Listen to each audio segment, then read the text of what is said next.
الرجيم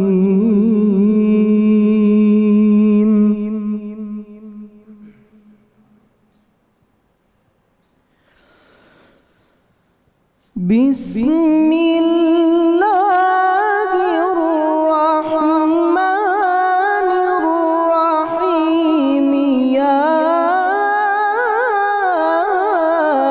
أيها المزمل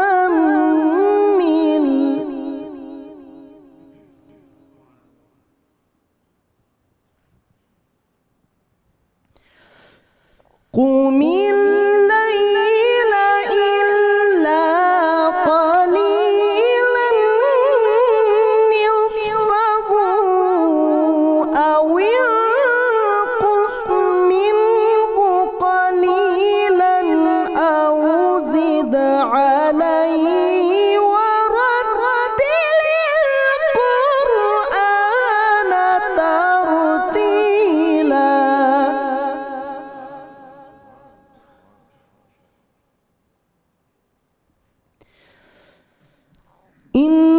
إنا سنلقي عليك قولا ثقيلا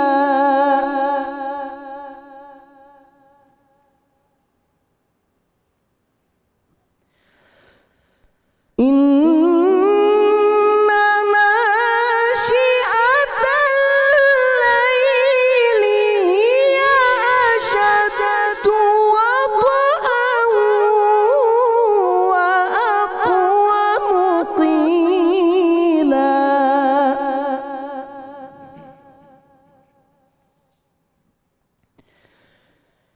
إن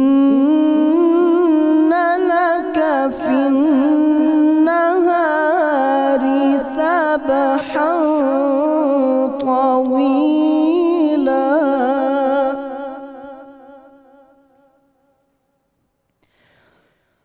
واذكر اسم ربك وتبتل إليه تبتيلا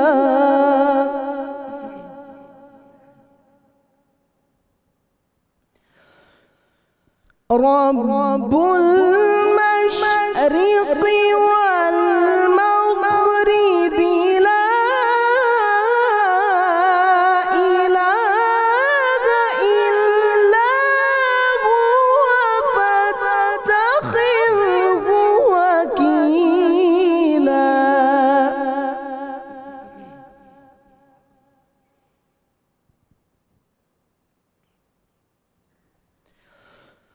رب المشرق والمغرب لا إله إلا هو فاتخذه وكيلا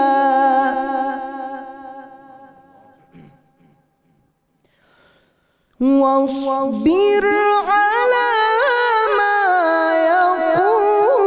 يقولون واهجرهم هجرا جميلا صدق الله العظيم وصدق رسوله النبي الكريم الأمين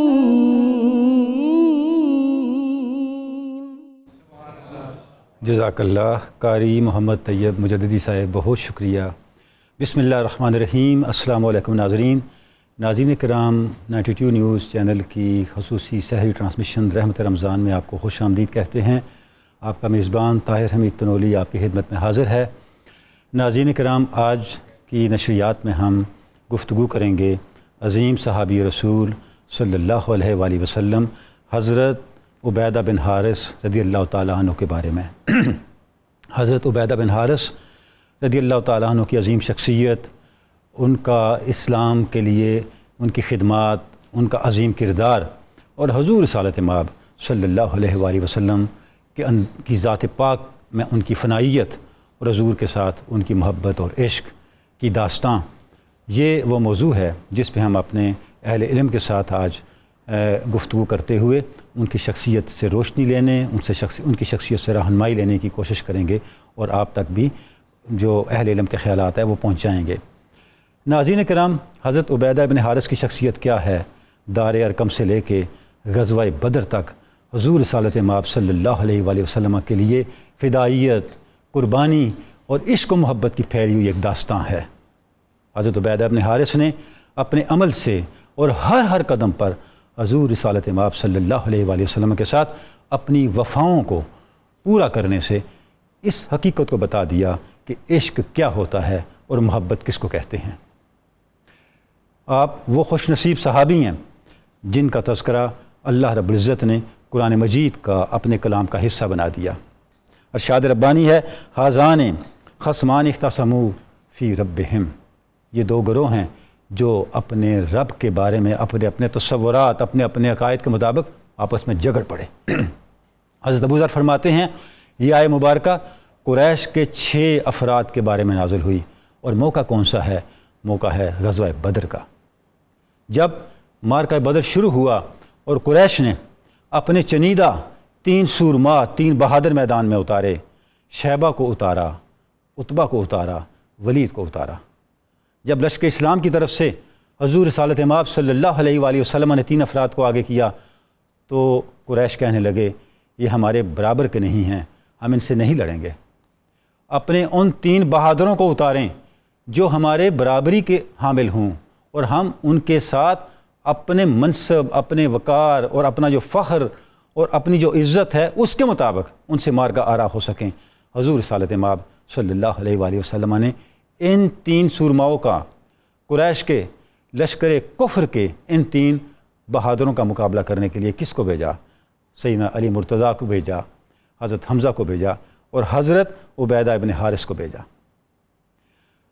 سیدنا علی مرتضیٰ نے بھی اپنے مقابل شیبہ کو واسطے جہنم کیا، حضرت حمزہ نے بھی اپنے مقابل عتبہ کو واسطے جہنم کیا، اور جب حضرت عبیدہ بن حارث کا مارکہ ہوا ولید سے تو آپ زخمی ہوئے، اور بعد میں سیدنا علی مرتضیٰ اور سیدنا حمزہ کی معاونت سے وہ بھی واسطے جہنم ہوا۔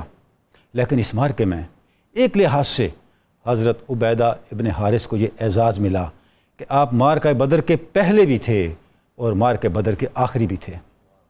پہلے بایمان آپ وہ ہستی ہیں جو مارکہ بدر میں سب سے پہلے زخمی ہوئے، اور آخری بایمان کہ آپ وہ ہستی ہیں جو مارکہ بدر کے آخری شہید ہیں۔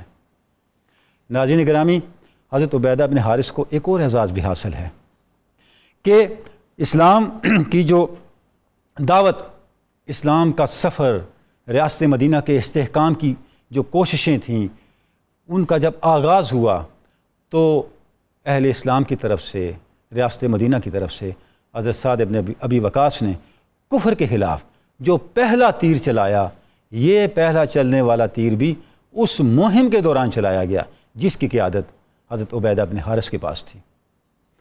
ناظرین کرام، حضرت عبیدہ بن حارث کے وہ الفاظ اہل ایمان کو کبھی نہیں بھولیں گے، ان کے جذبہ عشق کو اور حضور رسالت مآب صلی اللہ علیہ وآلہ وسلم کے ساتھ محبت کی چنگاریوں کو شعلہ جوالا بناتے رہیں گے۔ وہ الفاظ جو حضرت عبیدہ بن حارث نے اپنی زندگی کے آخری لمحات میں شہادت کو گلے لگاتے ہوئے ادا کیے تھے، جب آپ شہید ہو رہے تھے اور آپ کا چہرہ حضور رسالت مآب صلی اللہ علیہ وآلہ وسلم کے قدمین شریفین پر تھا۔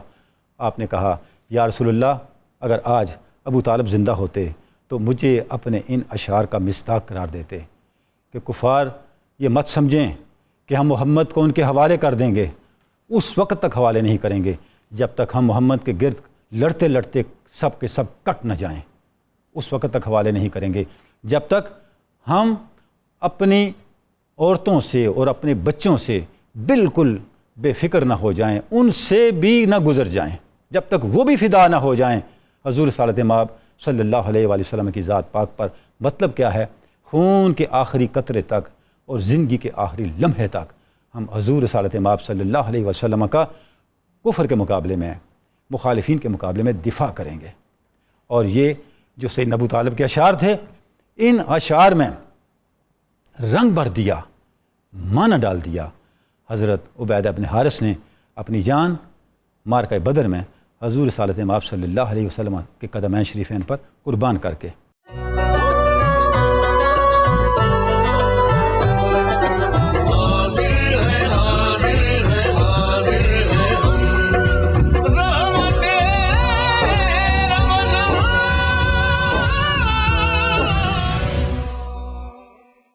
پروفیسر سید احمد خان صاحب جیسے ہی حضرت عبیدہ کا تصور کرتے ہیں، ایسے لگتا ہے کہ عشق سراپا بن کے حضور کے قدموں میں نچھاور ہو رہا ہے۔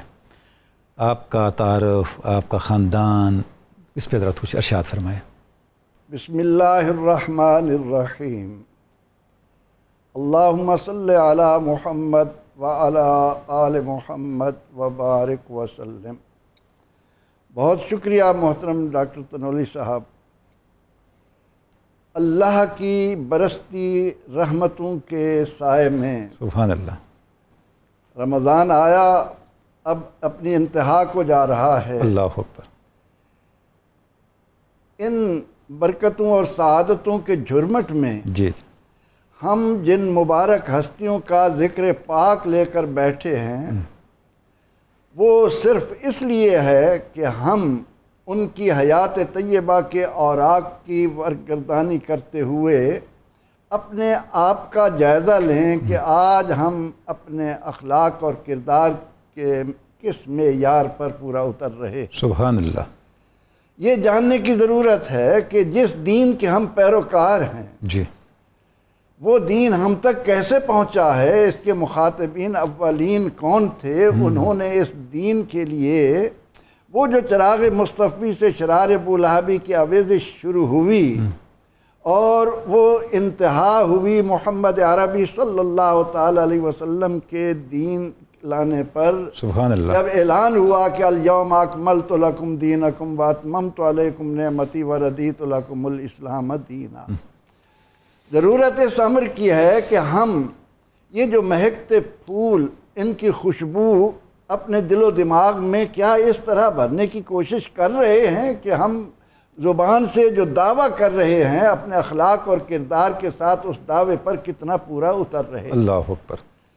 اب نبی اکرم رحمت عالم صلی اللہ علیہ وسلم، وہ جو اعلان ہے کہ تبارک الذی بیدہ الملک وہو علی کل شیء قدیر، سبحان اللہ، اس قادر مطلق کی برکتوں اور رحمتوں کا اندازہ لگانے کے لیے، اس کو راضی کرنے کے لیے کیا ہے؟ الذی خلق الموت والحیات لیبلوکم ایکم احسن عملا۔ سبحان اللہ۔ یہ میدان آزمائش کا میدان ہے۔ اسی کی طرف توجہ دلاتے ہوئے اقبال علیہ رحمہ نے فرمایا نا کہ کبھی اے نوجوان مسلم تدبر بھی کیا تو نے، وہ کیا گردوں تھا جس کا ہے تو ایک ٹوٹا ہوا تارا۔ وہ تارے جنہوں نے اسلام کو منور کیا، اس کے لیے ہر طرح کی قربانیاں دیں، ان میں سے آج ہم جس پاک ہستی کا مبارک نام اپنی زبان پر لا رہے ہیں، سیدنا حضرت عبیدہ بن الحارث، یہ کون ہیں؟ یہ اس اسلام کی بنیاد میں سب سے پہلے خاندان نبوت کے افراد ہیں جو اپنا حصہ ڈال رہے ہیں۔ سبحان اللہ۔ اگر حضرت عبیدہ مطلب کے بیٹے ہیں تو ادھر ابو طالب عبد مناف اور عبد المطلب کے بیٹے ہیں۔ ٹھیک ہے۔ عبد مناف کا یہ خاندان پہلے حصے ڈالنے کے لیے بنیاد کے طور پر کھڑا ہے۔ حضور نبی اکرم رحمت عالم صلی اللہ علیہ وسلم کے رشتے میں چچا جی، حضرت عبیدہ بن الحارث رضی اللہ تعالی عنہ حضور سید عالم صلی اللہ علیہ وسلم سے کوئی 10 سال بڑے ہیں، ٹھیک ہے، جن کی بنا پر آپ کو شیخ المہاجرین کا لقب بھی ملا ہے۔ اچھا، یعنی یہ بھی آپ کا ٹائٹل ہے ایک؟ یہ شیخ المہاجرین لقب پانے والے، ابو الحارث کنیت پانے والے حضرت عبیدہ بن الحارث رضی اللہ تعالی عنہ السابقون الاولون کا چمکتا دمکتا پہلا ستون ہے۔ سبحان اللہ۔ آپ نے اس خاندان میں آنکھ کھولی، رسول اکرم رحمت عالم صلی اللہ علیہ وسلم کے ساتھ اس نسبی رشتے کی بنیاد پر ان کا اخلاق، ان کا کردار، ان کی رحمت، ان کی شفقت، ان کا سایہ وہ کس طرح سے دیکھتے رہے۔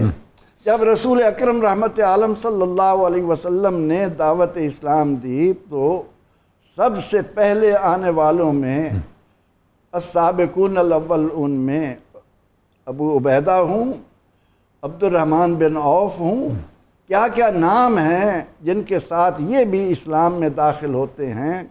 اور وہ جو خوبصورت بات آپ نے حضرت ابو طالب کے شعر کی کہی، وہ اس بات کو ظاہر کرتا ہے کہ اس مقدس خاندان کے ان بابرکت افراد نے باہمی طور پر یہ طے کر لیا تھا کہ یہ جو ایک آزمائش کے طور پر ہم جس میں قدم رکھ رہے ہیں اس میں ہم نے یکجان ہو کر اور ہر طرح کی قربانی دینے کے لیے، سبحان اللہ، کیونکہ قرآن کہتا ہے ان اللہ اشتری من المؤمنین انفسہم و اموالہم بان لہم الجنہ۔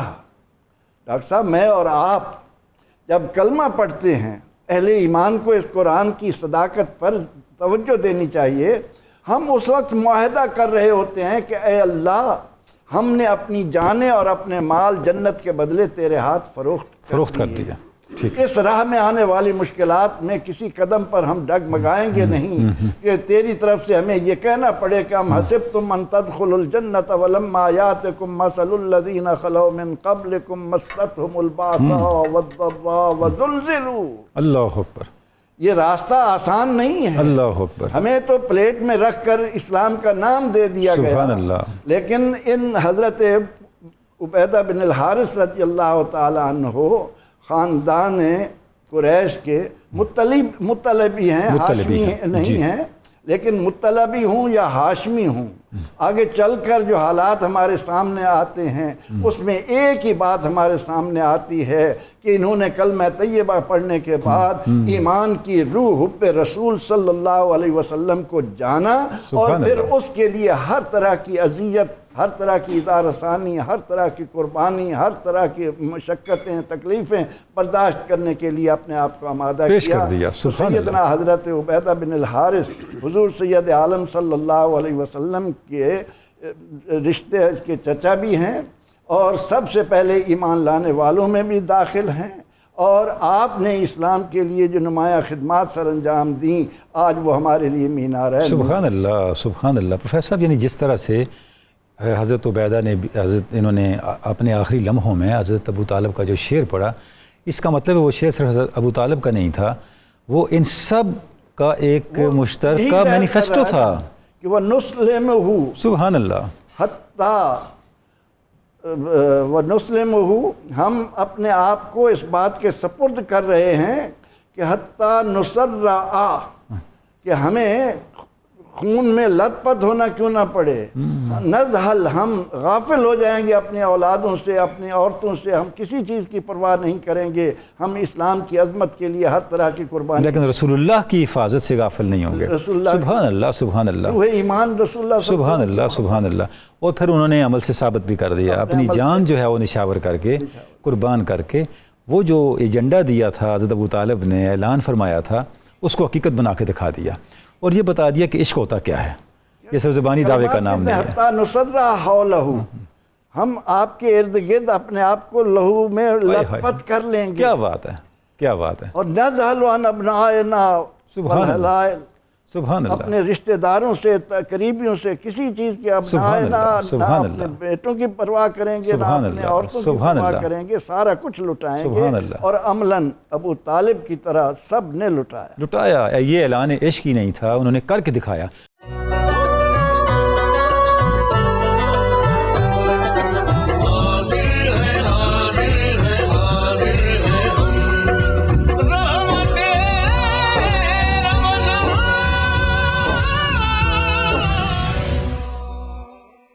ڈاکٹر نعیم مظہری صاحب، حضرت عبیدہ بن حارث کا قبول اسلام اور خصوصاً قبول اسلام کے بعد جو مشکلات شروع ہوئیں، پہلا ظاہر ہر لمحہ ہی آزمائشوں کا تھا، لیکن دار ارقم میں تو انتہا ہو گئی، تو اس حوالے سے کچھ ارشاد فرمائیں۔ جی بسم اللہ الرحمن الرحیم۔ ماشاءاللہ جو ایک بدر میں شہید ہونے والے عظیم الشان صحابی رسول جن کا حضور کے خاندان عظمت نشان سے تعلق ہے، ان کے حوالے سے بڑی قیم اور خوبصورت گفتگو ہو رہی ہے، اور یہ آخری عشرے میں ان کی شہادت ہے، تو ایک بڑا اعزاز ہے کہ ہم بھی ان کے نام لینے والوں حصہ بن رہے ہیں اس کا حصہ بن رہے ہیں۔ سبحان اللہ۔ تو میں تنولی صاحب یہاں شروع میں یہ شرف جو حضرت عبیدہ بن حارث رضی اللہ تعالیٰ عنہ کو حاصل ہوا ہے نا، اس کا تھوڑا تذکرہ کرنا چاہوں گا کہ قرآن کی 3 آیتیں ایسی ہیں جن کے شان نزول میں ان کا ذکر آتا ہے۔ سبحان اللہ، سبحان اللہ، یہ ایک بہت کیا بڑا اعزاز ہے قیامت تک کے لیے۔ قیامت تک جب تک تلاوت ہوتی رہے گی، تفسیر پڑھی جاتی رہے گی، حضرت عبیدہ بن حارث کی وفاؤں کو یاد کیا جاتا ہے۔ تاریخ کا حصہ نہیں ہے، کلام اللہ کا حصہ ہے۔ بالکل۔ اب دیکھیں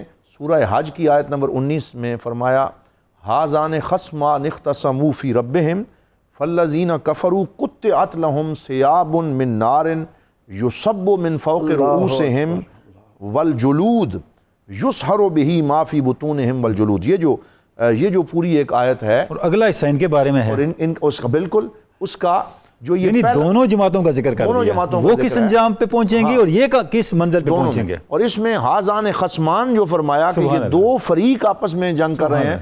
حضرت سیدنا ابو ذر غفاری رضی اللہ تعالیٰ عنہ قسم اٹھا کے کہتے تھے، یعنی یہ قسم صحابی اٹھائے، میں قسم اٹھا کے کہتا ہوں کہ یہ جو آیات نازل ہوئی ہیں، یہ سورہ حج کی، یہ ان 6 افراد کے بارے میں نازل ہوئی ہیں جن میں سے 3 حضرت سیدنا حمزہ، حضرت سیدنا عبیدہ بن حارث، حضرت مولا علی شیر خدا، اور ان کے مقابلے میں وہ 3 کفار۔ یہ ایک فریق ہے، یہ ایک فریق ہے، ان کا عذاب بیان ہوا ہے، ان کا ثواب بیان ہوا ہے، ان کا اجر بیان ہوا ہے، ان کی کامیابی بیان ہوئی ہے۔ تو یہ ایک، پھر اس کے بعد ہم دیکھتے ہیں کہ اس کے آگے سورۃ الصف کی آیت نمبر 4، ان اللہ یحب الذین یقاتلون فی سبیلہ صفا کأنہم بنیان مرصوص۔ فرمایا بے شک اللہ تعالیٰ پسند فرماتا ہے اور محبت رکھتا ہے اپنے ان بندوں کے ساتھ کہ جب وہ راہ جہاد میں میدان میں صف آرا ہوتے ہیں تو وہ سیسا پلائی ہوئی دیوار بن جاتے ہیں، پہلی صف کے اندر آ کے ڈاکٹر صاحب ہماری جو پہلی بنیان مرصوص ہے وہ سیدنا علی مرتضیٰ، سیدنا حمزہ، سیدنا عبیدہ پر مشتمل ہے۔ بالکل، کیا نصیب ہے سمت کا، کیا نصیب ہے۔ اور قرآن حکیم نے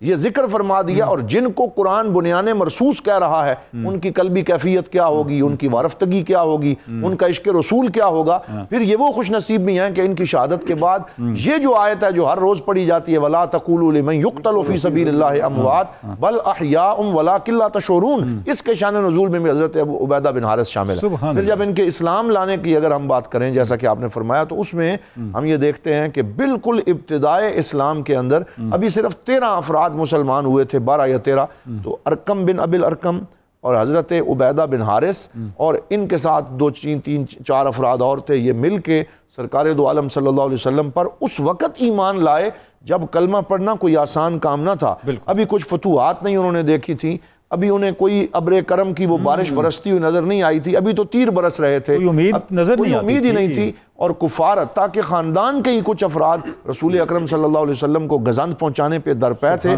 اور ابو لہب جو ہے وہ نعوذ باللہ کنکریاں لے کے کہتا ہے یہ مجنون ہے، ان کی بات نہ سنیں۔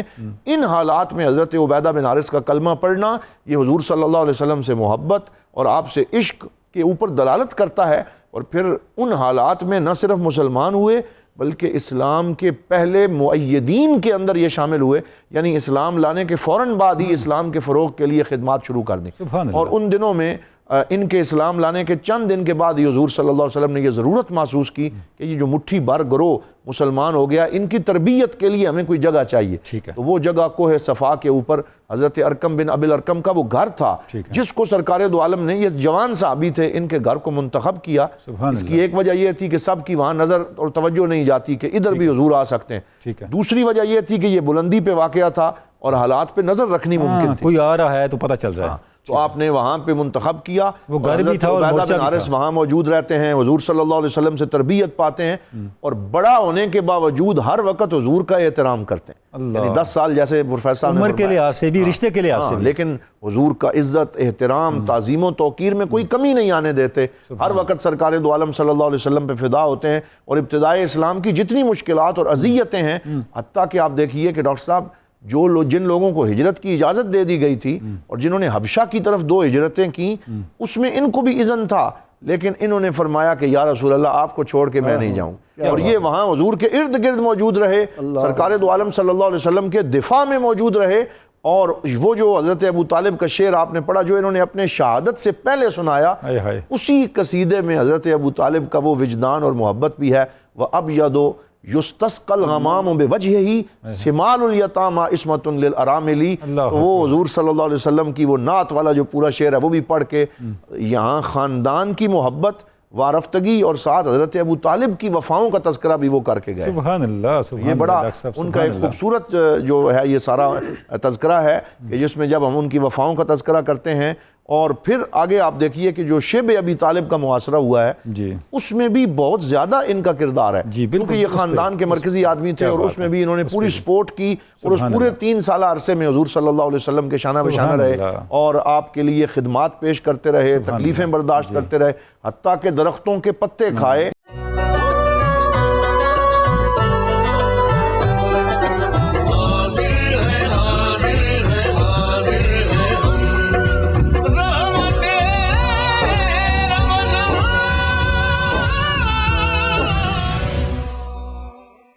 غلام یاسین نظامی صاحب جیسے ڈاکٹر صاحب ارشاد فرما رہے ہیں کہ وہ مشکلات کا سفر جو پہلے دن سے شروع ہوا، لیکن اس سفر میں کچھ سنگ میل ایسے ہیں کہ جن کا تصور کرتے ہی ایک بہت بڑا کوہ گراں حوصلہ رکھنے والا بھی کانپ اٹھتا ہے، دار ارقم ہے، اور اگلا جو بڑا آزمائش کا مرحلہ ہے وہ شیب ابی طالب ہے، تو وہاں پہ کس طرح آپ کی وفائیں نظر آتی ہیں، اس پہ کچھ ارشاد فرمائیں۔ بسم اللہ الرحمن الرحیم۔ آپ کی ذات بابرکات کو ہم 3 پہلوؤں سے سمجھنے کی کوشش کرتے ہیں۔ ایک تو یہ ہے کہ آپ عزم و ہمت کا پیکر تھے، سبحان اللہ۔ دوسرا یہ کہ آپ وعدے کے بڑے پابند تھے، اور تیسرا یہ کہ نبی معظم شفیع مکرم کی ذات بابرکات پر فدا کا یہ عالم تھا کہ آپ نے اپنا سب کا سب کچھ، وَأَهْلِي وَمَالِي وَإِرْضِي، ٹھیک ہے، سب کا سب کچھ حضور پر فدا کر دیا۔ سبحان اللہ۔ اب اگر پہلے نمبر پر دیکھیں نا کہ آپ عزم و ہمت کا پیکر تھے، اچھا اس کے اندر جو ہمیں بنیادی طور پر جو بات معلوم ہوتی ہے وہ یہ ہے کہ بنو ہاشم اور بنو مطلب یہ آپس میں ایک دوسرے کے حلیف تھے، سبحان اللہ، اور یہ شروع سے ہی ایک دوسرے کے حلیف تھے۔ ان کا یہ ماننا تھا کہ خوشی اور غمی میں ہم نے ہمیشہ ایک دوسرے کے ساتھ تعاون کرنا ہے۔ اور دوسرے نمبر پر دیکھا جائے، جب جناب سیدنا ابو طالب نے اعلانیہ طور پر یہ جملہ کہا کہ بھئی جو مرضی ہو جائے آپ ہمارے حلیف ہیں، اور بنو ہاشم جو ہے انہوں نے اس بات پر عہد کیا ہے کہ نبی معظم شفیع مکرم کی ذات پر آنچ بھی نہیں آنے دیں گے، سبحان اللہ، حضور کی عزت کے دفاع کے لیے، حضور کی جان کے تحفظ کے لیے کسی بھی قسم کی قربانی سے دریغ نہیں کریں گے۔ اور پھر یہی حلف جو ہے وہ جناب جو بنو مطلب ہیں ان سے بھی لیا گیا، انہوں نے بھی کہا کہ ہم بھی اس کی پاسداری کریں گے، یہاں تک کہ اگر ہمیں اپنی جانوں کی قربانی دینی پڑے، اپنے بچوں کی قربانی دینی پڑے، الغرض یہ کہ قربانی کا کوئی بھی تصور جو پایا جا سکتا ہے ہم اس قربانی دینے سے دریغ نہیں کریں گے، پر محبوب دو عالم کی ذات پر آنچ نہیں آنے دیں گے۔ اور اس کی عملی مثال ہمیں کہاں پر دکھائی دیتی ہے؟ دار ارقم کے اندر، وہاں پر بھی آپ عزم و ہمت کا پیکر تھے، نبی معظم شفیع مکرم کی ہر بات پر دل و جان سے فدا ہوا کرتے تھے، اور جو حضور نے فرما دیا ہے، جس طرح حضور نے فرمایا ہے، حضور نے فرمایا کہ آپ نے یہاں پر قیام کرنا ہے تو اس جگہ سے ہلنا نہیں ہے، سبحان اللہ۔ اور اگر شیب ابی طالب کی بات کی جائے، انتہائی ناگفتہ بہی حالات تھے، ان حالات کو آپ اسی سے سمجھ سکتے ہیں کہ جو بچے تھے شیب ابی طالب کے اندر، جب وہ رویا کرتے تھے تو دشمنان اسلام ان بچوں کے رونے پر خوشی کا اظہار کیا کرتے تھے۔ اللہ اکبر۔ جس طرح کہ ڈاکٹر صاحب نے بیان فرمایا، کھانے پینے کی چیزیں ناپید تھیں، اور جو کھجور کے پتے یہ ان چیزوں کے اوپر یا چمڑا جو ہے وہ بھون کر وہ پھانک لیا کرتے تھے، تو ان چیزوں پر وہ گزارا کیا کرتے تھے۔ کہ بلا ڈاکٹر صاحب یہاں پر محبت کا یہ عالم ہے، ان تمام چیزوں سے بالا تر ہو کر تو وہاں پر وہ گزارا کیسے کرتے تھے؟ وہ گزارا چہرہ مصطفیٰ دیکھ کر کرتے تھے۔ اللہ اکبر۔ ان کے شب و روز گزرتے حضور کیسے تھے؟ وہ حضور کی معیت میں بیٹھا کرتے تھے۔ اب یہ وہ بات ہے کہ جس کے اوپر تمام صحابہ اکرام کا اجماع ہے۔ صحابہ اکرام فرماتے ہیں یا رسول اللہ، ہم اپنے گھروں کو جاتے ہیں پر ہمیں اپنے گھروں کے اندر چین اور سکون کی دولت نصیب نہیں ہوتی، لیکن ہم آپ کی بارگاہ میں آتے ہیں تو ہمیں چین اور سکون کی دولت نصیب ہوتی ہے۔ اللہ اکبر۔ اب یہ جو تصور صحابہ کرام کے اندر پیدا کیا ہے کہ چہرہ مصطفیٰ تمہاری تمام کی تمام پریشانیوں کا حل ہے، اور چہرہ مصطفیٰ تمہیں بھوک اور پیاس کی شدت کو بھلا دے گا۔ سبحان اللہ۔ یہی وہ فلسفہ ہے کہ جس کو جناب سیدنا عبیدہ بن حارث نے اجاگر کیا ہے، اپنے عمل سے اجاگر کیا ہے، اور اپنے عمل سے اجاگر کر کے جو داعیان اسلام ہے، اسلام سے محبت کرنے والے ہیں، ان کو اس بات کا پیغام دیا ہے اگر حضور کے چہرہ انور کا یہ عالم ہے کہ جو ان کے چہرہ انور کی زیارت کرتا ہے، اللہ پاک اس کے دل کو اطمینان اور سکون کی دولت عطا فرما دیتا سبحان ہے، اللہ۔ یہاں تک کہ بھوک پیاس کی حاجت جو ہے وہ ختم ہو جاتی ہے۔ اللہ اکبر۔ تو یہاں پر دیکھا جائے ان 3 سال کے عرصہ میں نہایت ثابت قدمی کے ساتھ اور صبر و استقلال کے ساتھ، عزم و یقین کے ساتھ، یقین کس پر تھا؟ نبی معظم شفیع مکرم کی ذات پر۔ سبحان اللہ۔ یہ ذات وہ ذات ہے کہ جنہوں نے اپنی زبان سے جو فرمایا ہے وہ حق ہے۔ اور یہاں پر ایک اور بات بڑی قابل توجہ ہے، آپ ہمیشہ حق کی پاسداری کرنے والے تھے، سبحان اللہ۔ حق کے علمبردار تھے۔ یہی وہ حق ہے کہ جس کے لیے آپ ڈٹ گئے ہیں۔ آپ نے فرمایا کہ یہ نبی معظم شفیع مکرم جس دین کی دعوت دے رہے ہیں وہ دین سچا ہے، اور اس دین کے لیے اگر ہمیں کسی بھی قسم کی قربانی دینا پڑی تو ہم اس قربانی سے دریغ نہیں کریں گے۔ سبحان اللہ۔ تو یہ وہ ان کے خاندان کے اندر یہ جو وعدے کی پاسداری کرنا اللہ اکبر۔ اور حلف کی پاسداری کرنا، یہ ان کی خاندان کی یہ ریت موروثی ہے۔ خصوصیات ہیں۔ بالکل۔ یہ موروثی خصوصیات ہیں جو ان کے خاندان سے ان کو ملی ہیں، ہر شخصیت میں نظر آ رہی ہے۔ اور شخصیت کے اندر دکھائی دے رہی ہیں۔ اور جو جناب سیدنا ابو طالب کا فرمان ہے، یہاں پر دیکھا جائے دار ارقم میں بھی اس کی پاسداری کی جا رہی ہے، ٹھیک ہے۔ اور دار ارقم کے بعد شیب ابی طالب کے اندر بھی اس کی پاسداری کی جا رہی ہے۔ نبی معظم شفیع مکرم کے اوپر آس پاس سائے کی طرح وہ رہا کرتے تھے، کہیں ایسا نہ ہو کہ کوئی دشمن جو ہے وہ نبی معظم شفیع مکرم کو تکلیف پہنچانے کی کوشش کرے۔ سبحان اللہ۔ آپ نے اپنا مجاہدانہ کردار جو ہے وہ ادا کیا ہے۔ آپ بہت بڑے مجاہد بھی ہیں، آپ کے جہاد کا عملی ثبوت جو ہے وہ غزوہ بدر میں ہمیں دکھائی دیتا ہے۔ تو نبی معظم شفیع مکرم صلی اللہ علیہ وآلہ وسلم کو آپ کی انہی امتیازی خصوصیات کی وجہ سے آپ کا مقام اللہ کے پیارے رسول کی بارگاہ میں دیگر صحابہ کرام سے ممتاز تھا۔ آپ ہمیشہ ان کو قدر کی نگاہ سے دیکھا کرتے تھے، ہمیشہ ان کی ہر بات کے اوپر آپ ان کی تائید جو ہے وہ لیا کرتے تھے، اور آپ دیگر صحابہ اکرام کے مقابلے میں آپ ہمیشہ ان کو ترجیح دیا کرتے تھے۔ ترجیح دینے کی وجہ ایک تو یہ تھی کہ وہ عمر میں نبی معظم شفیع مکرم سے 10 سال بڑے تھے، اور یہ دین کا پیغام ہے جو اللہ کے پیارے رسول صلی اللہ علیہ وآلہ وسلم نے عطا فرمایا۔ وہ حضور سرور دو عالم صلی اللہ علیہ وآلہ وسلم کے ایک ایک فرمان پر ان کو سمجھا بھی کرتے تھے، ان کو جانا بھی کرتے تھے، اور اس پر عمل کرنے کی وہ پوری کوشش بھی کیا کرتے تھے۔ یہی وجہ ہے کہ شیب ابی طالب کے اندر ان کا صبر و استقلال جو ہے وہ ہم جیسے لوگوں کو پیغام دیتا ہے کہ دین کے اوپر کسی بھی قسم کی آنچ نہیں آنی چاہیے۔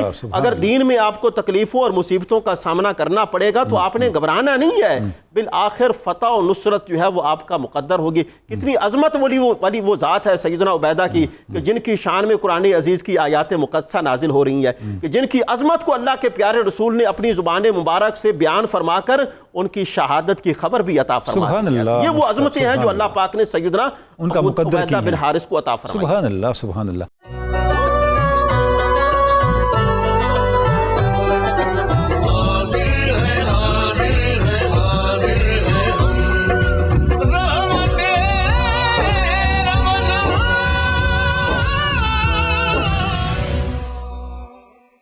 پروفیسر صاحب، ہجرت کا جب معاملہ آیا، ہجرت حبشہ بھی ہوئی، ہجرت مدینہ بھی ہوئی، لیکن حبشہ آپ تشریف نہیں لے گئے، آپ صلی اللہ علیہ وسلم کے ساتھ رہے۔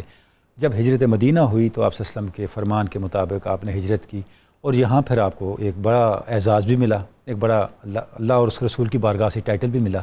تو یہ جو آپ کا اعزاز ہے اور یہ جو آپ کی قربانیاں ہیں، اس پہ کچھ روشنی ڈالیے گا۔ ڈاکٹر صاحب، لفظ ہجرت زبان سے کہہ دینا بڑا آسان ہے، ٹھیک ہے، لیکن اس کے پس منظر پر اگر آپ نظر رکھیں، جن راہوں سے وہ گزرے ہیں، جی جی، تو پھر اندازہ ہوتا ہے کہ پروردگار عالمین نے یہ جو اعلان کیا کہ جو ایمان لائے، ہجرت کی، میری راہ میں جہاد کیا، اولئک هم المؤمنون حقا۔ ٹھیک ہے، اب رسول اکرم رحمت عالم صلی اللہ علیہ وسلم پر مکی زندگی میں ایمان لانا اپنی جانوں کو جوکھوں میں ڈالنے کے آزمائشوں میں ڈالنا، یہ شہادت گاہ الفت میں قدم رکھنا ہے. لوگ آسان سمجھتے ہیں مسلمان ہونا. بلا شبہ. اب حالات ایسے تھے. اس کی ایک مثال میں آپ کے سامنے رکھوں کہ فاروق اعظم رضی اللہ تعالیٰ عنہ نے ایک مرتبہ حضرت خباب رضی اللہ عنہ سے پوچھا کہ اے خباب، مکی زندگی میں تمہاری مالکن تمہارے ساتھ جو سلوک کرتی تھی وہ مجھے سناؤ تو صحیح. اللہ اکبر. انہوں نے زبان سے کچھ سنانے کی بجائے اپنی کمر ننگی کر کے فاروق اعظم رضی اللہ عنہ کو دیکھی. لکھے ہوئے مظالم بتا دیجئے جو نقش ہو چکے تھے. جس کو دیکھ کر فاروق اعظم رضی اللہ عنہ تڑپ اٹھے. خباب یہ کیا؟ عرض کی حضور میری مالکن اتنی ظالمہ تھی کہ دہکتے انگارے زمین پر رکھ کر میرے ننگے بدن اس پر لٹا دیتی تھی. اللہ اکبر. وہ انگارے میرے جسم سے نکلنے والی چربی سے بجھا کرتے تھے. یہ حالات تھے، اور ان حالات میں حضرت عبیدہ بن حارث رضی اللہ تعالی عنہ کا حبشہ نہ جانا اس بات کے پیش نظر تھا. وہ دیکھ رہے تھے کہ شیب ابی طالب میں ہم کن مصائب سے گزرے ہیں. ٹھیک ہے. طائف کی گلیوں میں نبی اکرم رحمت عالم صلی اللہ علیہ وسلم کے ساتھ کیا ہوا ہے، اور اس کے بعد جب رسول رحمت صلی اللہ علیہ وسلم نے ہجرت کی اجازت دی. اللہ اکبر. السابقون الاولون من المہاجرین. قرآن پاک کا یہ کلمہ طیبہ قیامت تک آنے والے اہل ایمان کو ایمانی حرارت پاروں اور ایمان کی لذتوں سے آشنا کرتا رہے گا. آسان نہ تھا، لیکن حضور سید عالم صلی اللہ علیہ وسلم کے حکم کے تحت حضرت عبیدہ اپنے دو بھائیوں طفیل اور حارث کے ساتھ چل پڑے. ٹھیک ہے. ان کے ساتھ مستح بھی تھے. اچھا. ایک جگہ طے تھی کہ وہاں پہنچیں گے. اب یہ دونوں بھائیوں کے ساتھ آگے جا رہے ہیں، لیکن مستح رضی اللہ عنہ کو ہجرت کے دوران سانپ نے ڈس لیا. اللہ اکبر. وہ تھوڑی دیر کے لیے پیچھے رہے تو انہیں واپس آنا پڑا. ان کو کندھوں پر اٹھا کر اپنے ساتھ لے گئے، اور ہجرت کرنے کے بعد جب مدینہ منورہ تشریف لائے اور نبی اکرم رحمت عالم صلی اللہ علیہ وسلم نے ان کو شفقتوں سے نوازا، وہاں پر حضور سید عالم صلی اللہ علیہ وسلم نے جب مواخات قائم کی. مواخات اسلام کا ایک حسین چہرہ. سبحان اللہ. کہ مسلمان آپس میں تاخو فی اللہ آخوین. اللہ اکبر. اللہ کی خاطر جو بھائی بنتے ہیں ان کے اندر جو ایثار ہوتا ہے، ان کے اندر جو محبتیں ہوتی ہیں، اس کی لذت ہی کچھ اور ہے. سبحان اللہ. حضور سید عالم صلی اللہ علیہ وسلم نے ایک بار مکہ مکرمہ میں بھی اہل ایمان کو آپس میں بھائی بھائی بنایا، اور مدینہ منورہ میں بھی. ٹھیک ہے. تو حضرت عبیدہ بن حارث رضی اللہ عنہ کو آپ صلی اللہ علیہ وسلم نے مکہ مکرمہ میں اس مواخات میں جو اعزاز دیا، وہ حضرت بلال بن رباح حبشی رضی اللہ تعالیٰ عنہ. سبحان اللہ. یعنی اس کا مطلب مواخات مکہ میں بھی ہوئی تھی. جی مکہ میں بھی ہوئی. سبحان اللہ. سبحان اللہ. کہاں کرشی اور کہاں ایک غلام. اللہ کے نبی علیہ السلام نے انسانی عظمت کے مینار کھڑے کر دیے. حالانکہ ابتدائی زمانہ تھا کہ تم کلکم بنو آدم، اے طبقات میں بٹے ہوئے انسانوں، اے ذات پات پر فخر کر کے اپنے آپ کو ذلتوں کے حوالے کرنے والوں، اپنے آپ کو بھولنے والوں، ذرا توجہ کرو کہ نبی اکرم رحمت عالم صلی اللہ علیہ وسلم تمہاری بنیاد کس طرح رکھ رہے ہیں. کہ بنی آدم آزائے یک دیگرن در آفرینش یک جوہرن. سبحان اللہ. اس بات کو جب تک سامنے نہ رکھا جائے اس وقت تک مسلمانی کا سواد ہی نہیں نصیب ہو سکتا. ٹھیک ہے. تو آپ نے وہاں ان کے ساتھ مواخات قائم کی. لیکن جب آپ ہجرت کر کے تشریف لائے تو آپ نے حضرت عمیر کے ساتھ آپ کی مواخات قائم کی. آپ عبد الرحمن بن سلمہ کے گھر قیام کرتے رہے، اور مدینہ منورہ ہجرت کرنے کے بعد نبی اکرم رحمت عالم صلی اللہ تعالی علیہ وسلم کے ساتھ یہ سایہ بن کر رہتے تھے. سبحان اللہ. سبحان اللہ. کیونکہ مکہ میں دیکھ چکے تھے کہ تمام مکے والوں نے یہ طے کیا تھا کہ جب تک بنو ہاشم محمد عربی کو ہمارے حوالے نہ کر دیں اس وقت تک ہم ان سے کوئی تعلق نہیں رکھیں گے، کوئی رشتہ نہیں کریں گے، کوئی لین دین نہیں ہوگا، ان کے سلام کا جواب نہیں دیں گے، ان سے ملنا جلنا چھوڑ دیں گے. اب وہ منظر آپ دیکھ چکے تھے، لیکن اس کے مقابلے میں حضرت عبید بن حارثہ، حضرت حمزہ، حضرت علی اور ابو طالب رضی اللہ عنہ کی نگرانی میں یہ شعر جو آج ہم نے قوم کے سامنے رکھا ہے، یہ دعوت فکر دے رہا ہے کہ نسلمہ حتی نسرع حولہ. کیا بات ہے، یہ جملہ معمولی نہیں ہے، کیا بات ہے، ایک معاہدہ ہو رہا ہے کہ اپنی جان پیش کی جا رہی ہے. خاندان نبوت کے لوگوں، اے بنو ہاشم اور بنو مطلب، یہ تہیہ کر لو کہ ہم کٹ سکتے ہیں لیکن رسول اللہ صلی اللہ علیہ وسلم تک کسی کو نہیں پہنچنے دیں گے. تو اس طرح سے حضرت سیدنا عبیدہ بن حارث رضی اللہ تعالیٰ عنہ نے اللہ کی راہ میں ہجرت کر کے اپنے آپ کو اس مقام پر کھڑا کیا کہ عرش الہی سے پیغام آیا، رضی اللہ عنہم ورضوا. سبحان اللہ، سبحان یہ اللہ. وہ لوگ ہیں جو اللہ سے راضی اور اللہ بھی ان سے راضی ہے. سبحان اللہ، سبحان اللہ. یہ حضرت عبیدہ بن حارث اس صف اول کے مہاجر. سبحان اللہ.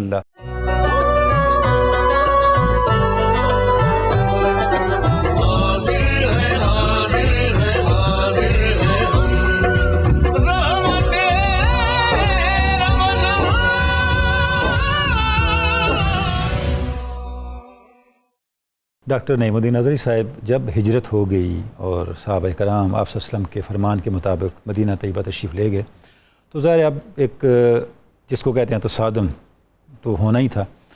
تو کئی مہمات ہیں جن میں آپ حضرت عبیدہ شامل ہوئے، غزوہ بدر میں بھی شامل ہوئے. اچھا، ایک چیز ہم دیکھتے ہیں، اور بھی صحابہ شامل ہوتے رہے، لیکن آپ ایک امتیازی منصب کے ساتھ اور ایک امتیازی شان کے ساتھ شامل ہوتے ہوئے نظر آتے ہیں.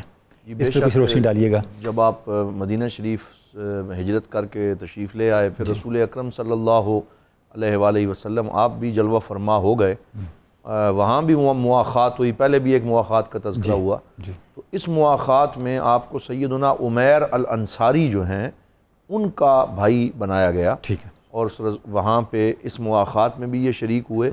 اس سے یہ پتہ چلتا ہے کہ اگرچہ خاندان رسالت میں آپ صلی اللہ علیہ وسلم سے تعلق ہے، لیکن اسلام میں خاندان کی وہ جو ذات پات کی تفریق ہے وہ مٹانے آیا ہے.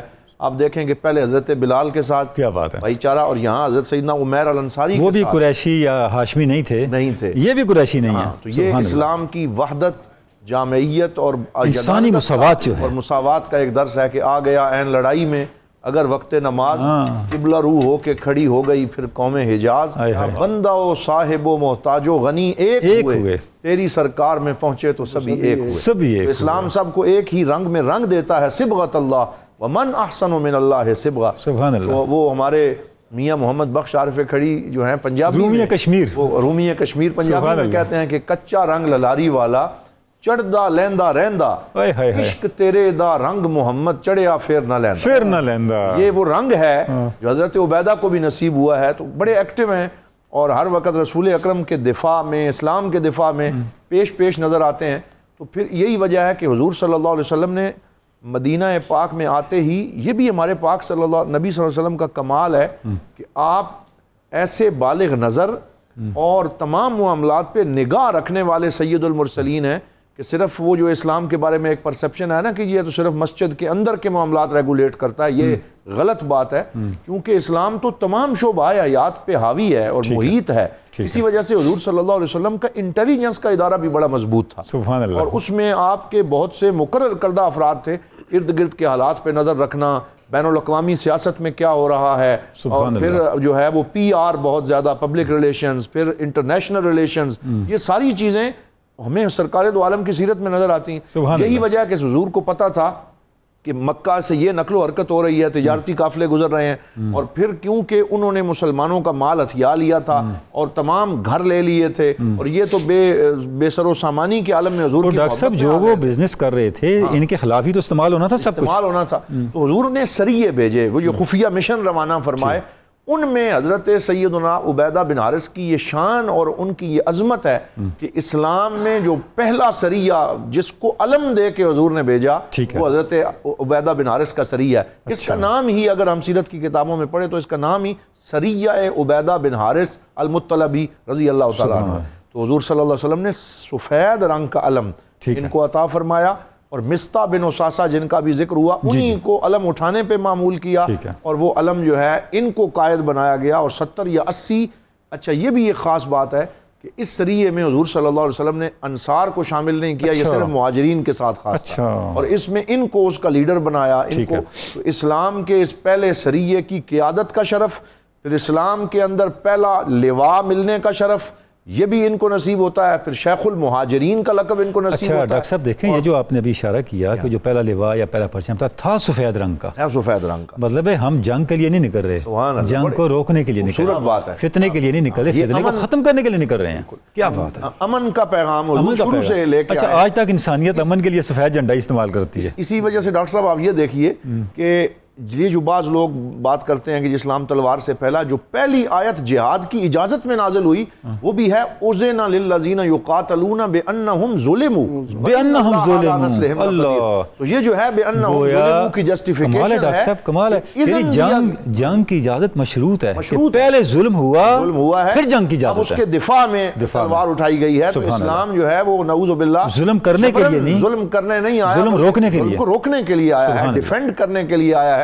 پھر اس میں کوئی شک نہیں کہ اقدامی جہاد کی الگ سے صورتیں موجود ہیں اور جہاد قیامت تک کے لیے انشاءاللہ جاری و ساری ہے، لیکن جو سب سے پہلے جہاد کا آغاز ہوا ہے وہ دفاعی انداز میں ہوا ہے، اور حضرت سیدنا عبیدہ بن حارث کو بھیجا گیا۔ اچھا یہ گئے اور وہاں پہ ودان نامی مقام ہے جہاں یہ پہنچتے ہیں، 200 افراد پہ مشتمل وہاں سے تجارتی قافلہ آتا ہے جس میں ابو سفیان موجود ہیں، اور اس کے ساتھ ساتھ ابھی تک تو وہ کیونکہ ان کا سردار تھا ابو سفیان، اور پھر ایک روایت میں ہے کہ اکرمہ بن ابو جہل وہ بھی نوجوان جو ابو جہل کا بیٹا ہے وہ موجود ہے۔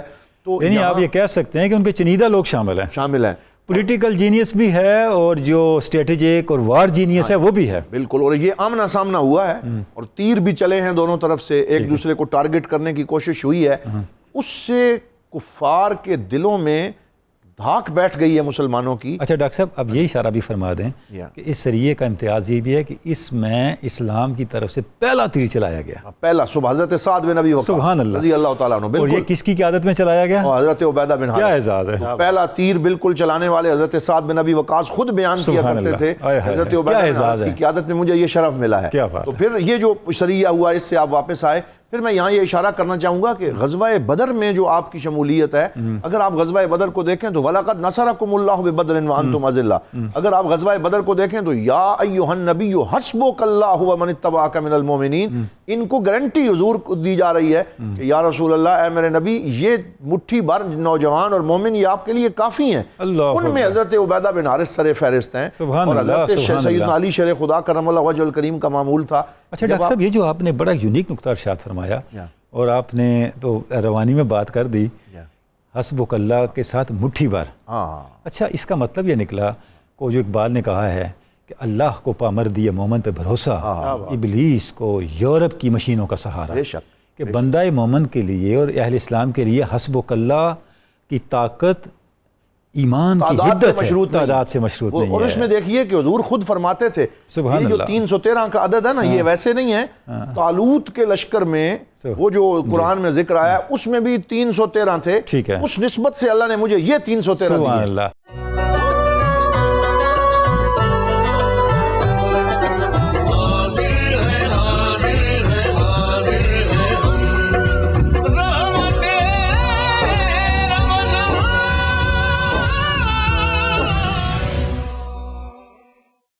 جی مفتی غلام یاسین نظامی صاحب، بات غزوہ بدر پہ آ گئی ہے، تو غزوہ بدر کے اندر کیا خوش نصیب لشکر ہے جس کو اللہ رب العزت نے یہ اعزاز دیا، یہ میڈل دیا کہ میرے رسول کے لیے یہ کافی ہیں، اور وہاں پہ حضرت عبیدہ کا کردار کیا ہے؟ جی بسم اللہ۔ جی اس حوالے سے عرض یہ ہے کہ غزوہ بدر میں اسلام کے لیے سب سے پہلے زخم کھانے والی ذات جو ہے وہ سیدنا عبیدہ بن حارث۔ اللہ اکبر، یعنی آپ ایک لحاظ سے غزوہ بدر کے بھی پہلے ہیں۔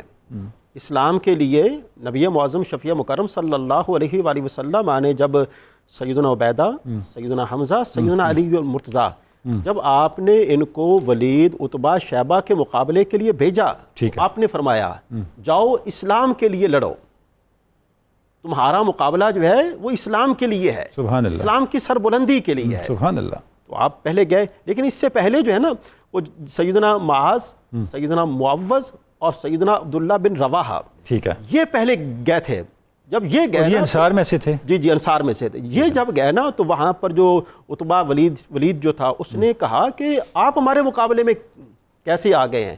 آپ ایسا کیجئے، جا کر ان سے کہیں، نبی معظم کا نام لیا، ان سے جا کر کہیں کہ وہ اپنے جو خاندان کے لوگ ہیں ان کو کیوں بچانا چاہتے ہیں، کیا بات ہے، اور ان کو پیش کریں.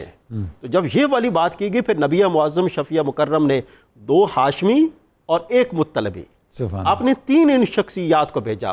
تو وہاں پر جناب سیدنا علی المرتضیٰ، سیدنا حمزہ، انہوں نے جو ان کے مقابل تھے ان کو واصل جہنم کیا. اور جس طرح کہ آپ نے اپنے انٹرو کے اندر بیان فرمایا، یہ زخمی ہو گئے تھے، ان کی ٹانگ جو ہے وہ مفلوج ہو گئی تھی، اور اس کے باوجود یہ زخموں کی حالت میں تھے.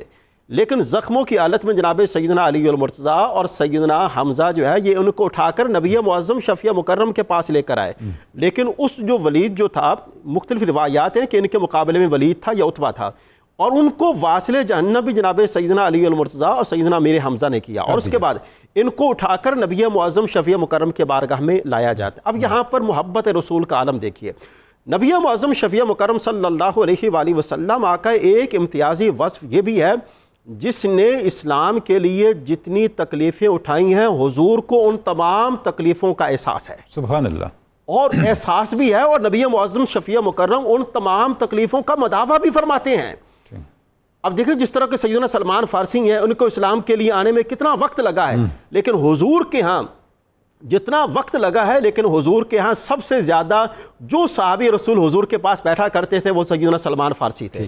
یہ مثال عرض کرنے کا مطلب یہ ہے کہ ایسا نہ سمجھے کہ نبی معظم شفیع مکرم کو کسی کی تکلیف کا احساس نہیں ہے، ہر چیز رجسٹر ہو رہی ہے، ہر چیز کا احساس ہے. اور جب ان کے یہ زخموں کا جب لایا گیا، نبی معظم شفیع مکرم صلی اللہ علیہ وآلہ وسلم نے اپنا دست مبارک وہاں پر رکھا اور تسلی دی، تسلی دے کر فرمایا کہ تمہیں گھبرانے کی ضرورت نہیں ہے.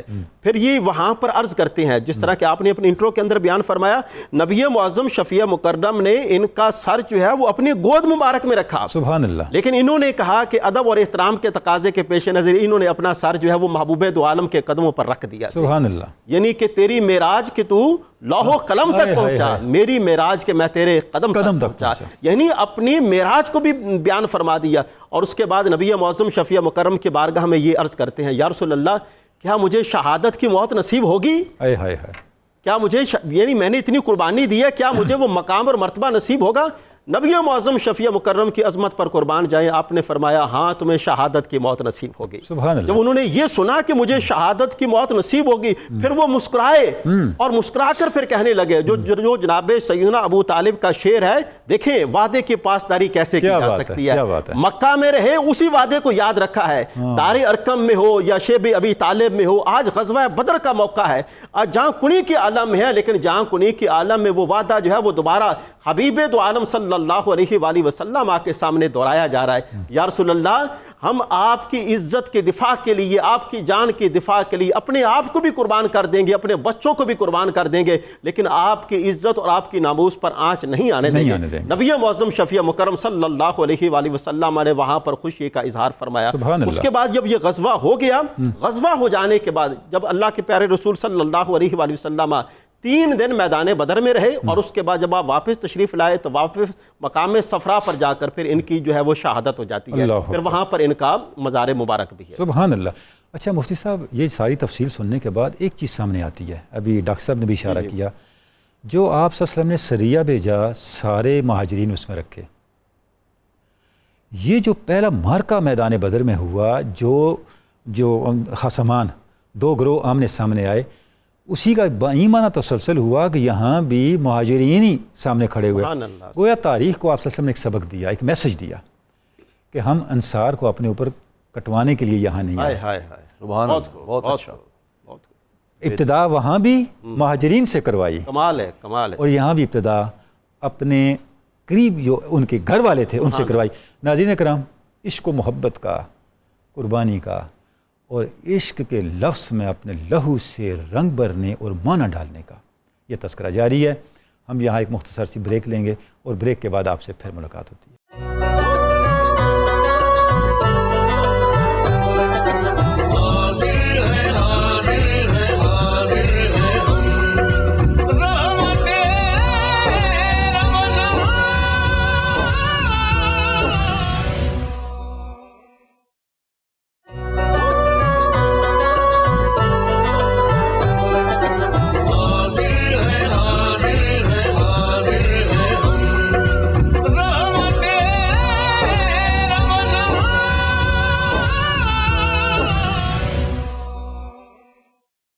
ویلکم بیک ناظرین کرام 92 نیوز چینل کی خصوصی سحری نشریات رحمت رمضان میں بار دیگر آپ کو خوش آمدید کہتے ہیں۔ وقت ہوا ہے درس مثنوی کا۔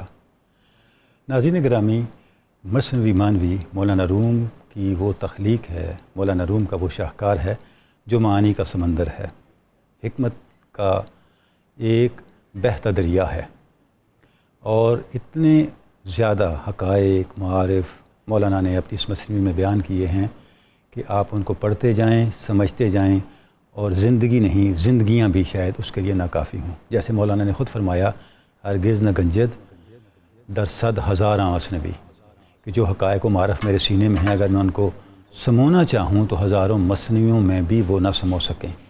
لیکن ہم اپنی نشریات میں مثنوی مانوی سے وہ اشعار لے کے آتے ہیں جن کا تعلق براہ راست ہماری ذاتی زندگی کے ساتھ ہے، ہماری اخلاقیات کے ساتھ ہے، ہمارے باطن کی اصلاح کے ساتھ ہے، اور ہماری شخصیت کے نکھار اور تعمیر کے ساتھ ہے۔ علامہ اقبال نے اپنے آپ کو مولانا روم کا مرید کہا، مرید ہندی کہا، اور مولانا کو اپنا مرشد کہا، پیر رومی کہا۔ آج ہم ایک کوسچن جو علامہ اقبال نے مولانا روم سے پوچھا اور پھر اس کا جواب مولانا نے دیا، اس کو موضوع گفتگو بنائیں گے۔ علامہ اقبال نے نہ صرف قدم بقدم مولانا روم سے اپنے فکری، باطنی اور روحانی سفر میں رہنمائی حاصل کی، مولانا روم کو اپنا مرشد بنایا، بلکہ ایک پورا مکالمہ لکھا بال جبریل کے اندر جس میں کئی سوالات مولانا سے کیے، اور پھر مولانا روم سے وہ جوابات ان کی مثنوی سے لے کر ہمیں دیے۔ خود اقبال کہتے ہیں، پیر رومی خاک را اکسیر کرد، از غبارم جلوہ ہا تعمیر کرد۔ میرا مرشد پیر رومی، اس کی شان کیا ہے؟ میں مٹی تھا، اس نے مجھے اکسیر بنا دیا۔ میں غبار تھا، غبار اندھیرا پیدا کرتا ہے، لیکن میرے مرشد پیر رومی نے میرے غبار کو روشنی بنا دیا۔ موجم و در بحر او منزل کنم، تا در تابندائی حاصل کنم۔ میں ایک موج ہوں، اور کوئی موج سمندر سے باہر نہیں ہوتی، دریا سے باہر نہیں ہوتی۔ میرا سمندر، میرا مرشد، میرا پیر رومی ہے۔ میری موج اپنے مرشد پیر رومی کے سمندر میں قیام پذیر ہے، تاکہ اسے وہ موتی مل جائیں جو چمکتے اور دمکتے ہوئے موتی ہیں۔ یعنی اس طرح سے علامہ اقبال نے پیر رومی کے ساتھ اپنے تعلق کو اور پیر رومی سے ملنے والے، حاصل ہونے والے فیوزات کو، روشنیوں کو بیان کیا۔ اب ہم آتے ہیں اس کوسچن پہ جو علامہ اقبال پیر رومی سے کرتے ہیں، اور پیر رومی پھر اس کا جواب دیتے ہیں۔ علامہ کہتے ہیں، ہے میرے مرشد چشم بینا سے ہے جاری جوئے خون، علم حاضر سے ہے دین زار و زبون۔ کہ جب میں یہ منظر دیکھتا ہوں کہ علم بھی آ گیا، ہم نے بہت کچھ پڑھا بھی لیا، لیکن ہماری جو اجتماعی زندگی ہے، ہمارا تشخص ہے، ہمارا دین ہے، وہ مسخ ہوتا جا رہا ہے، وہ اجتماعی زندگی کا تشخص تباہ ہوتا جا رہا ہے۔ تو یہ منظر دیکھ کے میری آنکھوں سے آنسو نہیں، لہو بہہ رہا ہے۔ ہم سمجھتے تھے کہ فراغت لائے گی تعلیم، کیا خبر تھی کہ چلا آئے گا الہاد بھی ساتھ۔ تو ہے میرے مرشد، ہے پیر رومی، اس مسئلے کا حل کیا ہے کہ ہمیں علم نے سوائے بربادی کے کچھ نہیں دیا، جو تعمیر ہونی چاہیے تھی وہ تعمیر ہم نہیں کر سکے۔ یہ سوال ہے جو علامہ اقبال پیر رومی کے سامنے رکھتے ہیں۔ اب پیر رومی اس کا جواب دیتے ہیں۔ جواب کیا دیتے ہیں؟ پیر رومی کہتے ہیں، علم را بر تن زنی مارے بود، علم را بر دل زنی یار بود۔ اب یہ جو جواب دیتے ہیں مولانا، پہلا جو دفتر ہے مثنوی کا اس کے اندر ہے، اور یہ جواب مسلسل چل رہا ہے۔ اب اس سے متعلقہ کچھ اشعار بھی ہم پڑھیں گے تاکہ اس دیے ہوئے جواب کا پورا معنی ہمارے سامنے کھل جائے۔ مولانا جب یہ جواب دیتے ہیں تو جواب دیتے ہیں قرآن مجید کی ایک آیہ مبارکہ کو بنیاد بنا کے، اس آیہ مبارکہ کی تفسیر کرتے ہیں، توضیح کرتے ہیں، تشریح کرتے ہیں، اور اس کے ساتھ پھر یہ حقیقت بتاتے ہیں کہ ہمیں علم نے، ظاہر کے علم نے، عقل سے حاصل کیے ہوئے علم نے تعمیر کے بجائے تخریب اور فائدے کے بجائے نقصان کیوں دیا۔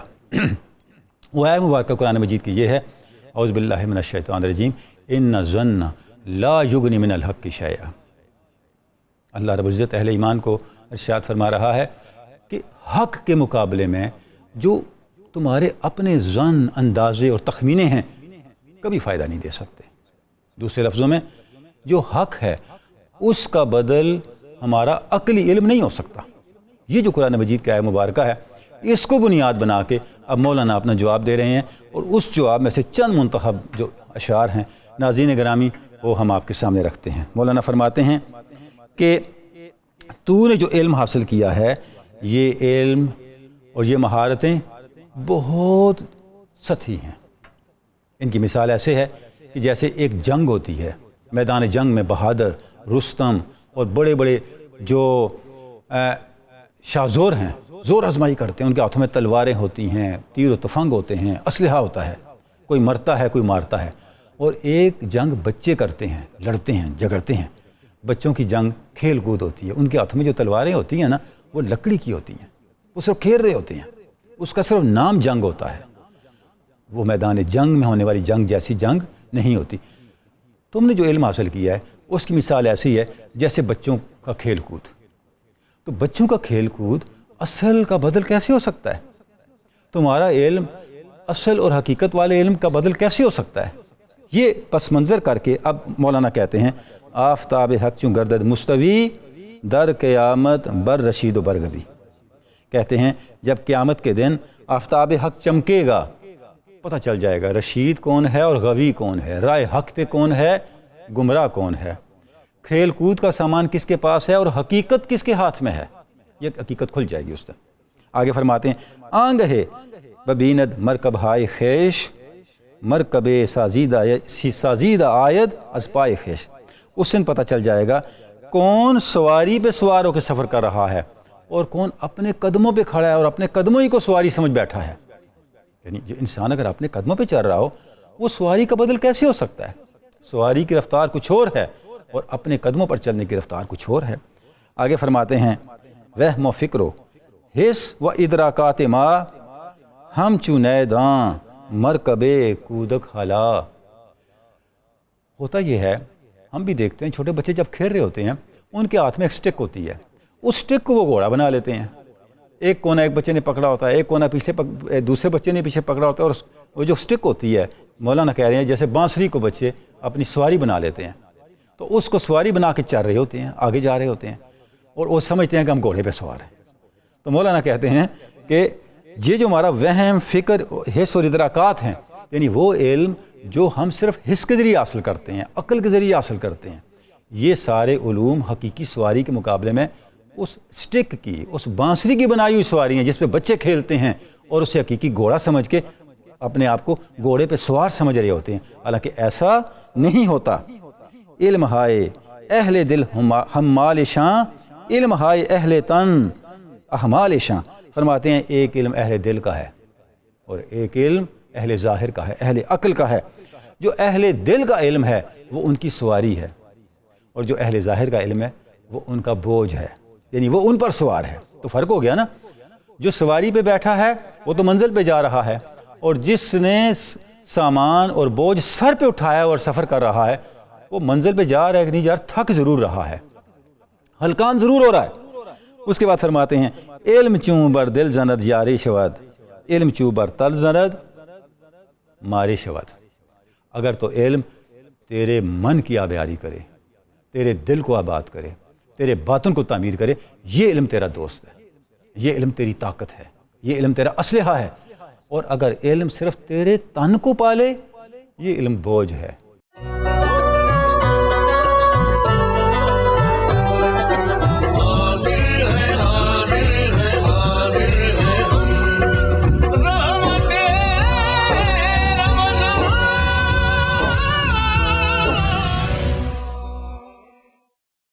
ویلکم بیک ناظرین گرامی، اب وقت ہوا ہے ائمہ اہل بیت اطہار کی مناجات سے منتخب حصہ پڑھنے کا۔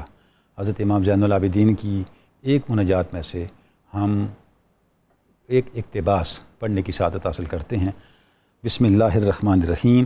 اللہم یا ذا الملک المتعبد بالخلود والسلطان الممتنع بغیر جنود ولا آوان والعز الباقی علی مر الدہور وخوالی الاعوام وموازی الازمان والایام۔ اے اللہ، ہے دائمی اور ابدی بادشاہت والے، ہے وہ ہستی جس کی حکمرانی اور جس کی فرما روائی بغیر کسی معاون کے اور بغیر کسی لشکر کے قائم و دائم ہے ایسی عزت اور رفت والے جس کی عزتیں، جس کی رفتیں، جس کی پائیداریاں صدیوں، زمانوں، سالوں اور دنوں کے گزرنے کے باوجود قائم و دائم ہے اور زمانے کے آثار بوسیدگی سے ماورا ہیں۔ عز سلطانوں کا عزن لا حد لہ باولیت ولا منتہا لہ بآخریت واستعلی ملک کا علوًا ساقطت الاشیاء دون بلوغ امدہ ولا یبلغ ادنا مستاثرت بہ من ذلک اقصی نات النائتین۔ اے اللہ، تیری بادشاہی غالب ہے، ایسی غالب ہے جس کی ابتدا کی کوئی حد نہیں ہے، اس کی انتہا کو کوئی آخری کنارہ نہیں ہے۔ تیری حکمرانی کا پایا، تیرے اقتدار کا پایا اتنا بلند ہے کہ کوئی چیز اس کی بلندی کو نہیں چھو سکتی، ہر شے اس کی بلندی کو چھونے سے قاصر ہے۔ اے اللہ، تعریف کرنے والوں کی انتہائی تعریف بھی تیری اس بلندی کے بہت بنیادی درجے تک بھی نہیں پہنچ سکتی، وہ تیری بلندی جو صرف تیرے لیے خاص ہے۔ دلت فیک الصفات وتفسخت دونک النعوت وحارت فی کبریائک لطائف الاوہام۔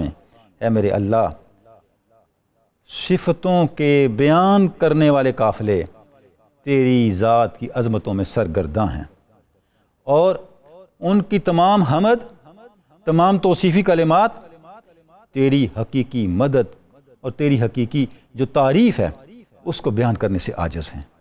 اے اللہ، تمام لطیف تصورات، تمام ذہین خیالات تیرے مقام کبریائی کے ادراک سے عاجز اور اس میدان کے اندر حیران اور ششدر ہیں۔ کذالک انت اللہ الاول فی اولیتک وعلی ذالک انت دائم لا تزول وانا العبد الضعیف عملا الجسیم عملا۔ اے میرے اللہ، تو وہ خدائے لم یزل ہے جو ازل سے ہی ایسا ہے اور ہمیشہ بغیر کسی زوال کے ایسا ہی رہے گا، تیری شان کو کوئی زوال نہیں ہے۔ اے میرے اللہ، میں تیرا بندہ ہوں، ایسا بندہ جس کا عمل بڑا کمزور ہے لیکن اس کی امیدیں بڑی قوی ہیں، اس کا تیری ذات کے اوپر اعتماد اتنا مضبوط ہے کہ یہی میرا سرمایہ ہے۔ خرجت من یدی اسباب الوصلات الا ما وصلہ رحمتک وتقطعت عنی اسم الاعمال الا ما انا معتصم بہ من عفوک۔ اے میرے اللہ، میرے ہاتھ سے ہر وہ رشتہ، ہر وہ تعلق اور ہر وہ وابستگی جاتی رہی جس پہ میں نے کوئی اعتماد کیا تھا، مگر ایک رشتہ باقی ہے جس پہ میں کھڑا ہوں، جو میری بنیاد ہے، جس پہ مجھے اعتماد ہے۔ وہ رشتہ کیا ہے؟ اے میرے اللہ، وہ رشتہ تیرے ساتھ رحمت کی امید کا رشتہ ہے۔ اے میرے اللہ، میری امید کا ہر وسیلہ ایک ایک کر کے ٹوٹ گیا، مجھ سے چھوٹ گیا، مجھ سے چلا گیا، مگر وہ وسیلہ جو میرے ہاتھوں میں ہے اور جس پہ میں نے اعتماد کر رکھا ہے، جس پہ میں کھڑا ہوں، وہ تیرے عفو اور درگزر اور معافی کا وسیلہ ہے۔ کلا عندی ما تدو بہ من طاعتک وکثر علی ما ابوہ بہ من معصیتک ولن یدیک علیک عفو عن عبدک وان اساء فاعف عنی۔ اے میرے اللہ، تیری اطاعت کے لیے میرے پاس کوئی ایسا عمل نہیں ہے جس پہ میں ناز کر سکوں، جسے میں تیری اطاعت میں شمار کر سکوں، ان کی حیثیت نہ ہونے کے برابر ہے۔ اے میرے اللہ، اور جس معصیت میں گرفتار ہوں وہ بہت زیادہ ہے، وہ معصیت حد سے بڑی ہوئی ہے۔ اے میرے اللہ، لیکن تیرے لیے یہ قطعاً دشوار نہیں ہے کہ تو اپنے کسی بندے کو معاف کرنا چاہے تو معاف فرما دے۔ اے اللہ، مجھے بھی اپنی بخشش سے، اپنی معافی سے نواز دے۔ اس کے بعد فرماتے ہیں اللہم وقد اشرف علی خفایا الاعمال علمک وانکشف کل مستور دون خبرک ولا تنطوی عنک دقائق الامور ولا تعزب عنک غیبات السرائر۔ اے میرے اللہ، تیرا علم اتنا ہماگیر ہے، اتنا جامع ہے اتنا حقیقت رسا ہے کہ تیرے علم نے میرے ان اعمال کا بھی احاطہ کر رکھا ہے جن کو میں پوشیدہ سمجھتا ہوں، جن کو میں نے مخلوق خدا کی نگاہوں سے چھپا ہوا سمجھا ہوا ہے، وہ میرے اعمال بھی تیرے علم کے سامنے کھلے ہوئے ہیں۔ اے میرے اللہ، تیرے علم، تیری آگہی کے سامنے ہر مخفی چیز آشکارا ہے، باریک سے باریک چیز بھی اور چھپے ہوئے راز بھی میرے اللہ تجھ سے پوشیدہ نہیں رہ سکتے۔ وَقَدْ اسْتَحْوَذَ عَلَيَّ عُدُوَّكَ الَّذِي اسْتَنْظَرَكَ لِغَوَایَتِي فَأَنْظَرْتَهُ وَاسْتَمْهَلَكَ إِلَى يَوْمِ الدِّينِ لِإِدْلَالِي فَأَمْهَلْتَهُ فَأَوْقَانِي وَقَدْ هَرَبْتُ إِلَيْكَ مِنْ صَغَائِرِ ذُنُوبٍ مُوبِقَةٍ وَكَبَائِرِ أَعْمَالٍ مُرْضِيَّةٍ۔ اے میرے اللہ، مجھے دشمن سے سابقہ پڑا ہوا ہے، مجھے اپنے ایک دشمن کا سامنا ہے، ایسا دشمن جس نے تیری بارگاہ سے مجھے گمراہ کرنے کے لیے مہلت دے رکھی ہے، اور تو نے اپنی حکمت کے تحت اسے قیامت تک اس بات کی مہلت دے دی ہے۔ اے میرے اللہ، تو نے اسے اتنی مہلت اور اتنی طاقت دی ہے کہ وہ میرے اوپر غالب آ رہا ہے۔ اے میرے اللہ، میرے گناہ صغیرہ، میرے گناہ کبیرہ بڑھتے جا رہے ہیں، اور میرے یہ گناہ میرے اس دشمن کے ہاتھ میں ایسا اسلحہ ہیں، ایسا ہتھیار ہیں کہ ان کے ذریعے وہ مجھ پر غالب آنے کی کوشش کر رہا ہے۔ تو میری مدد فرما اور مجھے میرے اس دشمن سے نجات عطا فرما۔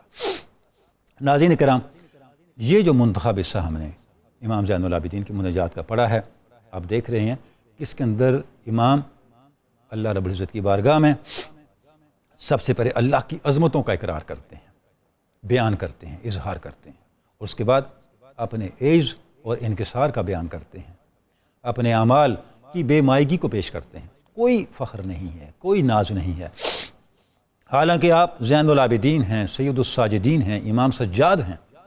آپ کے سجدے، آپ کی عبادت اتنی بلند درجہ ہے جن پہ صحن حرم ناز کرتا ہے، پھر بھی اللہ رب العزت کی بارگاہ میں فرماتے ہیں میرے اللہ، تیرے پاس لانے کے لیے، تیرے حضور پیش کرنے کے لیے میرے پاس کوئی جنس نہیں ہے، کوئی ہدیہ نہیں ہے، کوئی ایسا تحفہ نہیں ہے جسے میں فخر کے ساتھ تیری بارگاہ میں پیش کر سکوں۔ اور پھر اس کے ساتھ اس دشمن کا ذکر کرتے ہیں جس کے بارے میں قرآن مجید نے کہا کہ شیطان تمہارا دشمن ہے، فاتخذوہ عدوا، اسے دشمن ہی سمجھو۔ اور جو اس دشمن کی جو ہمارے اوپر اثر انگیزی ہے، اس کا جو اس انداز سے ذکر کرتے ہیں، یہ کیا ہے؟ یہ ایک سیلف ویجیلنس ہے، یہ اپنے آپ کو بیدار کرنا ہے، اپنے آپ کو تیار کرنا ہے اس دشمن کا مقابلہ کرنے کے لیے۔ کیونکہ جب آپ کو کسی بہت بڑے دشمن کا سامنا ہو تو اس دشمن کا مقابلہ کرنے کا پہلا اسلحہ اس دشمن کے حوالے سے غفلت سے نکلنا اور اس دشمن کے بارے میں چوکنا و بیدار اور ویجیلنٹ ہونا ہے۔ ناظرین گرامی، یہ جو ہمہ جہد اور ہماگیر معانی، مفاہیم اور اس کے ساتھ ساتھ تاثیر رکھنے والی مناجات ہے، یہ ہمیں بارگاہ رب العزت کے ساتھ متعلق ہونے کا ضابطہ بھی فراہم کرتی ہے، ہمارے باطن کی تربیت بھی کرتی ہے، اور ہمارے من کو اجلا کرنے کا سامان بھی کرتی ہے، اور ہمیں وہ اسلوب فکر اور وہ اسلوب عمل دیتی ہے کہ ہم بندگی کے زیور سے آراستہ ہو کر کس طرح رائے حیات پہ چل سکتے ہیں، اور زندگی کے معاملات کے اندر رہتے ہوئے، اس دنیا میں رہتے ہوئے اللہ کی قربتوں میں رہنے کا تجربہ کر سکتے ہیں، اللہ کی قربتوں میں رہنے کا کیف پا سکتے ہیں۔ بارگاہ رب العزت میں دعا ہے کہ اللہ رب العزت ہمیں حقیقی معنوں میں ان مناجات کے کلمات طیبات سے مستفید ہونے، منور ہونے اور اپنے ظاہر و باطن کو اس سے آراستہ کرنے کی توفیق عطا فرمائے۔